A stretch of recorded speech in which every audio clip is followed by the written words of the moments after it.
அனைவருக்கும் வணக்கம். நந்தா சித்தா மருத்துவமனை மற்றும் கல்லூரியிலிருந்து வர்மம் புற மருத்துவம் மற்றும் சிறப்பு மருத்துவத்திலிருந்து உங்கள் ஆர் தமிழ்குமரன். இன்று நாம் காயக்கற்பத்தை பற்றி பார்க்க போகிறோம். காயக்கற்பம் என்றால் காயம் கூட்டல் கற்பம். காயம் என்றால் உடல், கற்பம் என்றால் கல் போல் மாற்றுவது. சித்தர்கள் தங்களின் உடலை கல் போல் மாற்றி நீண்ட நாட்கள் உயிருடன் வாழ்ந்தனர்.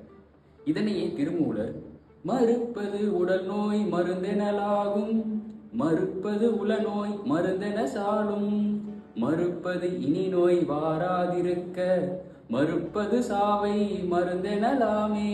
இதில் 3ஆம் வரியான மறுப்பது இனி நோய் வாராதிருக்க, அதாவது நம் உடலில் வந்த நோயை நீக்கி இனி நோய் வாராமல் தடுக்கும் முறையையும் கண்டுபிடித்தனர். அதில் மூலிகை, தாது, ஜீவம் மற்றும் யோக முறைகளையும் பிராணாயாமம் இன்னும் 30 பிரயோகங்களை பயன்படுத்தியும் தங்களின் உடலை அழியாத தேகமாக மாற்றினார்கள். இதுபோல் நாமும் நம் உடலை காப்போம் என்று கூறுவோம். நன்றி, வணக்கம்.